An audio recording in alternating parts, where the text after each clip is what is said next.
Bonjour à tous et à toutes. Cette semaine, nous continuons l'exploration de la Terre plate, mais sous le prisme très particulier du texte biblique.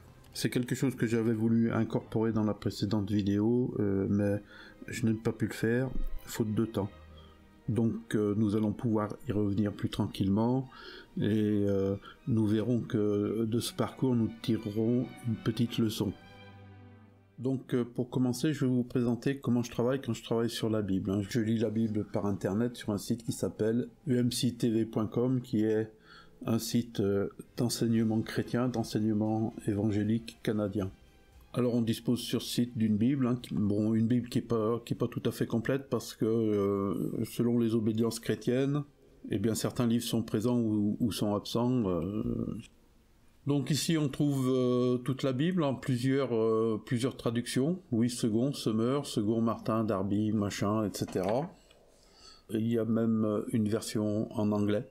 Et ce qui est intéressant dans mon propos, dans ma façon de lire de la Bible, c'est d'utiliser ce système-là de navigation qui s'appelle les Strongs. Les Strongs, ça veut dire les chaînes de caractères, quoi, c'est-à-dire les mots hébreux. Donc en cliquant sur Strong, on a pour chacun des mots la référence numérique qui nous renvoie à un dictionnaire de Strong. Donc par exemple, si on clique sur la Terre, 0776, en savoir plus, donc le mot c'est Eretz, comme dans Eretz Israël, et on a toutes les références ici sur la droite des 2185 versets qui parlent d'Eretz. Et donc à partir de là, on peut compiler tous ces versets et éventuellement faire une recherche sur les occurrences de ce mot dans la Bible. Donc nous, ce qu'on va faire ici, c'est qu'on va s'intéresser à certains mots, et puis on va lire la Bible ensemble de cette façon, en suivant les mots. Les mots qui vont nous intéresser, c'est les mots d'orientation, donc Orient-Occident, pour Est et Ouest, Midi, pour désigner le Sud, et puis le Nord. Et puis enfin, la gauche, la droite, le devant, le derrière. Les 4 directions de la Terre plate. Et bien donc on va commencer en faisant une petite recherche sur le mot Orient. Je tape Orient. Tac. Ici, je classe par livre pour avoir dans l'ordre biblique. Et donc j'ai toutes les références au mot Orient. Donc 182 versets. On va pas s'intéresser à tout, on va pas tout lire. On va se contenter de ce que dit la Torah, c'est-à-dire le Pentateuque, les 5 premiers livres. Donc voilà, nous commençons, puis l'Éternel planta un jardin en Éden, du côté de l'Orient, et il y mit l'homme qu'il avait formé. C'est-à-dire que l'homme est créé dans un jardin à l'Orient. L'Orient désigne l'origine de l'homme. Bien, en Genèse 3.24, on apprend que lorsque Dieu chasse Adam du jardin d'Éden, il met à l'orient de celui-ci, celui-ci étant déjà à l'orient, il met à l'orient de celui-ci les chérubins qui gardent la porte d'accès au jardin. C'est-à-dire que le jardin d'Éden se trouve à l'orient et on y accède par une porte qui est à l'orient du jardin d'Éden.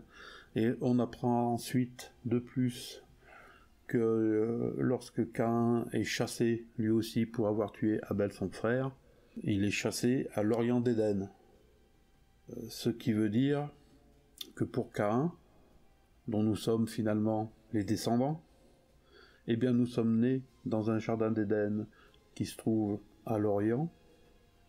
Et après la faute, le meurtre de notre frère, c'est-à-dire la division intérieure, eh bien le jardin d'Éden se trouve maintenant à notre Occident, puisque nous avons été rejetés à l'Orient de lui. Donc Genèse 11.2, comme ils étaient partis de l'Orient, eh bien il s'agit de l'histoire de la tour de Babel. On voit que les hommes qui arrivent à Babel, eh bien, viennent de l'Orient. Ils s'installent à Shinéar, dans la plaine, ils y habitent. Ensuite, alors Genèse 12.8, nous voilà un verset intéressant. Il se transporta de là vers la montagne, à l'Orient de Béthel, et il dressa ses tentes, ayant Béthel à l'Occident et Haï à l'Orient. Il bâtit encore là un autel à l'Éternel, et il invoqua le nom de l'Éternel. Donc ici, on voit bien le mouvement, c'est-à-dire le fait qu'il s'installe à l'est de Bethel, et une fois qu'il est à l'est de Bethel, eh bien Bethel est à l'occident, à l'ouest. Et Haï, la ville de Haï, elle, reste à l'orient, puisqu'il est, lui, à l'occident, à l'ouest d'Haï. Donc voilà, Abraham pose ses tentes entre Bethel et Haï. Alors qu'est-ce que c'est Bethel? C'est là qu'on se sert des strongs, afficher les strongs. Ici Bethel, en savoir plus, on apprend que Bethel, ça signifie maison de Dieu. Beth, c'est la maison, et El, ça signifie le Dieu. Donc c'est en quelque sorte une image du paradis, c'est-à-dire du monde stable. Hein? Donc Bethel, c'est la maison de Dieu, et donc on revient en arrière, et Haï, en savoir plus, Haï, ça signifie tas de ruines, l'opposé de la maison de Dieu. Hein? Bethel, la maison de Dieu, stable, et Haï, le tas de ruines. Et donc Abraham plante ses tentes, il a à l'orient, à l'est, le tas de ruines, et à son occident, la maison de Dieu. Et ce qui est doublement intéressant ici, c'est que, c'est toujours la question des liens littéraires, cet endroit entre Haï, la ruine, et Bethel, la maison de Dieu, qu'Abraham occupe, est le lieu d'une grande bataille lors de la conquête de Canaan, puisque il y a des liens entre la conquête de Canaan, bien sûr, et l'histoire d'Abraham, puisque c'est dans l'histoire d'Abraham que la terre de Canaan est promise aux Hébreux. Donc il y a une grande bataille de la part des troupes de Josué, mais cette bataille, en fait, qui au départ paraissait facile, de prendre la ville d'Haï, en fait, elle se solde par un échec. Et elle se solde par un échec, pourquoi? Parce que parmi les Hébreux qui attaquent, il y en a un qui a eu une faiblesse, et la faiblesse de ce seul Hébreu ruine complètement la victoire, c'est-à-dire que Dieu ne leur donne pas la victoire parce que l'un d'entre eux est faible. Ici, ce qu'il faut comprendre de cette aventure, c'est que se tourner vers l'Orient, c'est se tourner vers les origines, vers son lieu de naissance, et se tourner vers les origines, vers le lieu de naissance, c'est l'attitude régressive. Régressive, qui nous entraîne dans des pratiques addictives et dans l'avidité. C'est-à-dire que le chemin de l'Orient, c'est-à-dire le chemin vers le retour aux origines, est en réalité un chemin qui nous conduit à la ruine. Le seul chemin possible, c'est le chemin vers l'Occident, en direction de Bethel, la maison de Dieu, mais aussi en direction de la mort. Comme on l'a vu, le jardin d'Éden qui était à l'origine à l'Orient se trouve maintenant à l'Occident, et on y entre par sa porte orientale. Donc poursuivons, Genèse 13, Lot choisit pour lui la plaine du Jourdain et il s'avança vers l'Orient.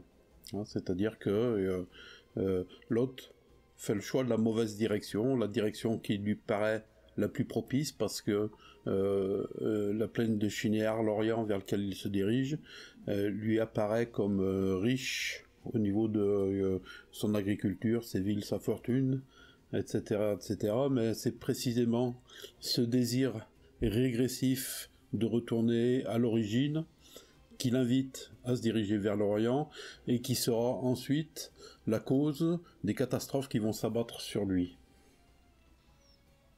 Ensuite, Genèse 13-14, on a déjà vu, c'est ce moment où Abraham s'implante dans le monde. Quand Dieu dit à Abraham, va, parcours le monde, tout le monde que tu peux parcourir, je te le donnerai, le texte nous dit, et Abraham planta ses tentes à Mamré, c'est-à-dire qu'il se positionne au centre de ce territoire plutôt que de le courir d'un bout à l'autre. Donc Genèse 25-6, il fit des dons au fils de ses concubines, et tandis qu'il vivait encore, il les envoya loin de son fils Isaac du côté de l'Orient, dans le pays d'Orient. Donc là c'est Abraham qui envoie les enfants qu'il a eus avec ses autres femmes, il les envoie dans l'Orient. Donc Genèse 28, eh bien, Dieu réitère la promesse qu'il a faite à Abraham, il la réitère à Jacob. Et Genèse 29, passons, Genèse 41, 6, 41, 3, et 7 épis vides maigres brûlés par le vent d'Orient poussèrent après eux. Donc, eh bien là on apprend que depuis l'Orient souffle un vent maléfique. Hein. On a vu que, on a déjà vu que l'Orient était une direction dangereuse, mais l'Orient lui-même apporte le malheur, hein, que ce soit ici à travers le vent, mais on l'avait vu avec la guerre des rois, où les rois qui attaquent, ils attaquent depuis l'Orient. Mais ensuite, dans le livre de l'Exode, on trouve encore la question de l'Orient, mais cette fois sur le plan du rituel. Alors je ne vais pas rentrer dans le détail parce qu'il faudrait évidemment travailler aussi cette chose, mais on se contentera simplement de faire remarquer que le temple, décrit par Moïse, il a son entrée comme le jardin d'Éden à l'Orient. C'est-à-dire qu'on y accède en se dirigeant vers l'Occident. Et le tabernacle dans l'autel est donc lui à l'Occident, à l'Ouest. Donc la conclusion de ce parcours, c'est que si l'Orient représente l'origine, il a aussi, on l'a vu de façon réitérée, il a aussi un côté maléfique. Nous allons regarder maintenant ce qui se passe si on fait la même chose avec le mot Occident. Tapons le mot Occident, donc on retrouve les mêmes références qu'on avait avec l'Orient. On trouve en Exode 10 un vent d'Occident très fort qui emporte les sauterelles, c'est-à-dire que autant le vent d'Orient est un vent qui apporte la mort, autant le vent d'Occident est un vent bénéfique, hein, qui nettoie le pays. Bon, après, toujours les problèmes de construction du temple. Alors, un autre verset intéressant, hein, de Deutéronome 11:30. Ces montagnes ne sont-elles pas de l'autre côté du Jourdain, derrière le chemin de l'Occident, au pays des Cananéens, qui habitent dans la plaine vis-à-vis de Gilgal, près des chaînes de Mamré. Là, on voit que le chemin des Hébreux vers le pays des Canaan, c'est un chemin de l'Occident, un chemin en direction de l'Occident. Donc on voit bien ici que les Hébreux ont un parcours, un chemin, qui les mène de l'Orient, le pays des origines, vers l'Occident, le pays de la destinée. Notons ici que le mot hébreu pour désigner l'Occident, Yam, est le même mot qui désigne la mer. Hein, la mer qui est donc un symbole de l'inconscient. Donc voilà, on va essayer de passer assez vite, mais il y a une autre histoire intéressante dans Genèse 48. Alors de quoi s'agit-il ? Il s'agit de Joseph, qui veut présenter ses fils, Manassé, le fils aîné, et Éphraïm, le cadet. Il veut les présenter à Jacob, son père, hein, nommé ici Israël, c'est-à-dire de son nom saint. Et alors ce que fait Joseph, c'est qu'il prend son fils aîné de la main gauche, pour que quand il soit face à Jacob, eh bien qu'il soit du côté de la main droite de Jacob, et que Jacob le bénisse avec sa main droite, tant qu'aîné, et qu'il bénisse de sa main gauche Éphraïm, le cadet. Seulement les choses ne se passent pas comme l'avait prévu Joseph. Jacob, Israël, croise les bras, et avec sa main droite, il bénit Éphraïm, le fils cadet, et avec sa main gauche, il bénit Manassé, le fils aîné. Il faut se rappeler que Jacob lui-même, hein, est un cadet qui a volé le droit d'aînesse à son frère Ésaü. Mais ce que nous montre cette histoire au niveau de la droite et la gauche, c'est qu'il n'y a pas un effet de miroir. C'est-à-dire que celui qui est en face de moi, eh bien, sa droite est à ma gauche et sa gauche est à ma droite. Alors dans la Bible, on retrouve aussi cette idée de la droite de Dieu. Alors la droite de Dieu, c'est beaucoup associé au fait que Jésus est assis à la droite de Dieu, mais en fait, la droite de Dieu est une expression qui s'emploie par elle-même et qui désigne en fait l'agir de Dieu. Dieu agit avec sa main droite. La puissance divine se transmet par la main droite. Et dans ce contexte, que veut dire notre histoire avec Joseph, Manassé et Éphraïm, c'est que la droite de Dieu n'est pas à notre droite, mais à notre gauche. Et donc, l'agir de Dieu est à notre gauche. Ce qui est bien normal d'ailleurs, puisque la gauche, c'est le côté de l'irrationnel. Alors voilà, on va faire une petite carte du paysage biblique. On va commencer par mettre les 4 directions. L'Orient, l'Occident, ici à gauche. Alors je me suis pas mal posé des questions, savoir comment il fallait que je représente. Est-ce que je mettais l'Orient à droite et l'Occident à gauche? Parce que en fait il y a un écoulement du temps entre l'Orient qui est les origines et l'Occident qui est la destinée. Alors dans notre culture habituellement on a tendance à représenter le temps comme se déroulant de gauche à droite. Et on le voit se dérouler de gauche à droite simplement parce qu'on est habitué par l'écriture à écrire de gauche à droite. D'autres civilisations, d'autres cultures avec une autre écriture pourraient avoir tendance à imaginer le temps, s'ils écrivent de droite à gauche, et bien imaginer le temps se dérouler lui également de droite à gauche. Alors ce qui m'a fait décider de la chose, c'est que dans la Bible c'est très clair, quand Abraham va au sud en direction du midi, c'est-à-dire de l'Égypte, eh bien on dit qu'il descend en Égypte et ensuite qu'il remonte d'Égypte. Donc l'Égypte, le sud, est en bas, et on retrouve donc le sud en bas et le nord en haut, comme dans la représentation de nos cartes traditionnelles. Donc pour compléter le dessin, on va dire bien qu'au derrière le nord, eh bien, il y a des montagnes. On va les représenter comme ça. Eh bien, derrière l'Occident, eh ben, il y a aussi des montagnes. On va les représenter comme ça. Hop. Et puis derrière le sud, eh ben, il y a des montagnes. Représentées comme ça. Là aussi, c'est-à-dire que le monde est entouré de montagnes. Voilà. Et au-delà des montagnes, eh bien, on va dire qu'il y a la mer. Et au-delà de la mer, évidemment, c'est Dieu. Puisque nous venons de Dieu, donc de l'Orient, et nous retournons à Dieu, du côté de l'Occident. Alors voilà, maintenant on va rajouter le Jourdain. Le Jourdain qui est un personnage à part entière de la Bible et qui ne désigne pas simplement une rivière qui coule au milieu d'une vallée. C'est vraiment une frontière d'abord entre le pays de Canaan qui est à l'ouest du Jourdain et puis ce pays antérieur, barbare, sauvage, qui est le pays d'Orient à l'est du Jourdain. Donc on peut représenter un peu comme ça. Ici on met, disons, Canaan. Et ici le monde barbare, qui est également le monde de l'enfance et le monde de la régression, quoi.